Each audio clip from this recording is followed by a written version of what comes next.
made it clear that I'm not going to be providing any of that information. It's just not going to be advanced. And we can sit here all day and you can ask me a million questions. I will not provide that information. I'm entitled to protect my own personal interests and to protect my family interests. And I intend to do that, Chairman. He can't say to us, we can't ask him anything about things that happened before 19. What if the business you are talking about started engaging in wrongdoing before 1990 and is still doing the same thing now and want to refer back to where it started? What if there is an allegation that you are handling certain activists of the liberation movement that happened before 1990? And that's why you've got certain relationship you have with them today. So it cannot be correct, and that has got nothing to do with criminality.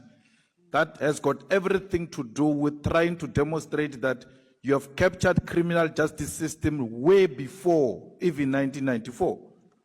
So it can't be correct, Chair, especially after taking an oath that is going to answer every question here and answer it truthfully. And therefore, we need to make it very clear as a committee that is going to answer every question presented before him here.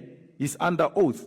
And it's not going to tell us here that we can sit here the whole day and ask him questions. He's not going to answer those questions. He's going to have to answer those questions. He has taken an oath to answer the questions. And that must be made very clear to him.